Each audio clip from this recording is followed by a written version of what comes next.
Katie, the Pirate volleyball team just finished a trip to California. Went 2-2.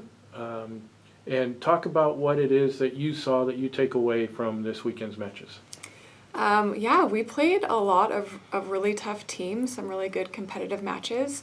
As I was looking back on the weekend, I feel like I kind of summarized it where there was some good moments, some bad moments, some really bad moments, and really good moments. So we kind of had the full spectrum of just, the ups and downs of what is kind of a normal preseason. And I think the fact that we were able to end on one of those really, really good moments is a really positive takeaway. We started playing against Pomona Pitzer, and I felt like that was a really solid match for us. We won in 3 against the home team there, and I felt like from start to finish we played pretty consistently.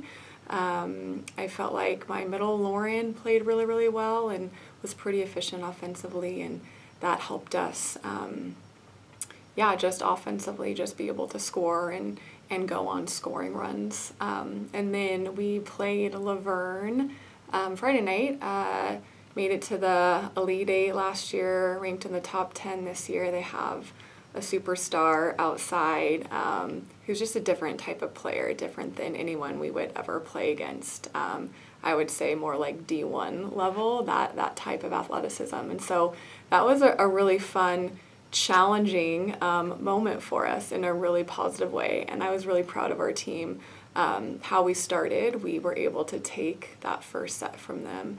And I think that really encouraged a lot of our girls and gave them a lot of confidence to see what we're capable of when we're playing our very, very best.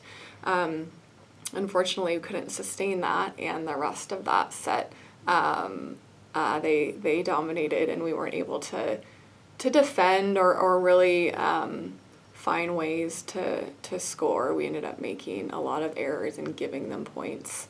And then taking that into Saturday morning against Chapman, we knew Chapman was going to be a good team. I think it's the best team they've had in the last few years.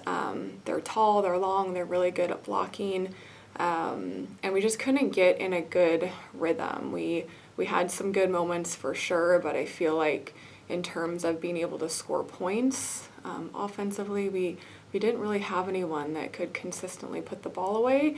And we were making just a lot of mental unforced errors. And as a team, we just didn't respond to that. I felt like instead of, upperclassmen or returners finding a way to kind of overcome that struggle, we kind of just felt stuck in it. And that's okay. That was a good lesson for us to learn. And so we had to do a quick regroup, kind of talk through some things.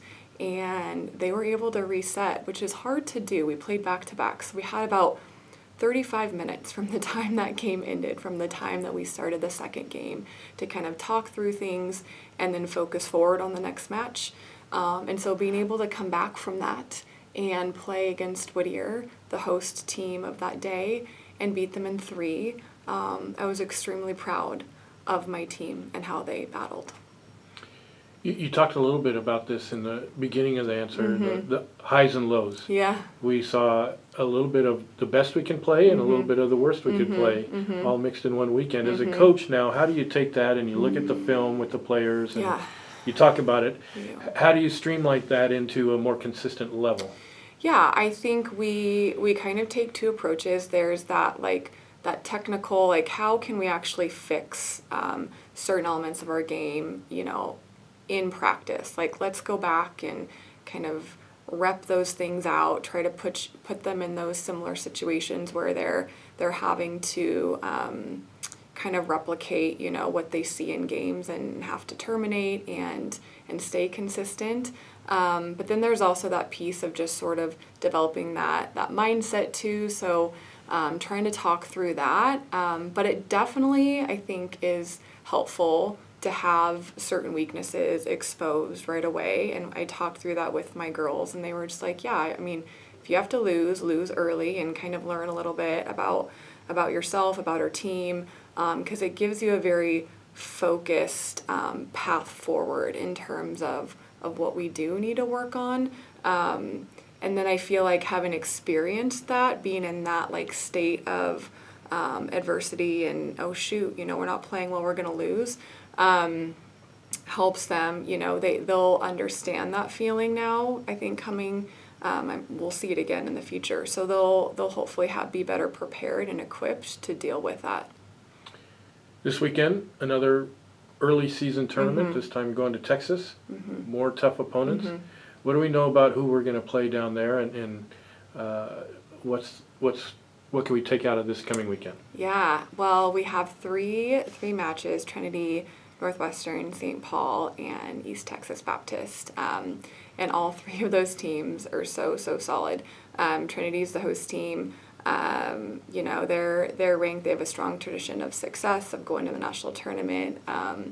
And East Texas Baptist, same thing. They are returning a bunch of their players from last year, and they made a strong run in the tournament last year. So they are, I think, ranked third in the nation right now, and very prepared to make a run for the national championship. And then Northwestern also has a strong tradition of success. So my opinion would be that this weekend and these teams are going to be like playing Laverne, even more challenging from start to finish. So I'm really hopeful that kind of working through those things this past weekend and ending at a good place moving forward will give our team a lot of confidence, and we should know exactly what to expect because we saw that against Laverne this weekend.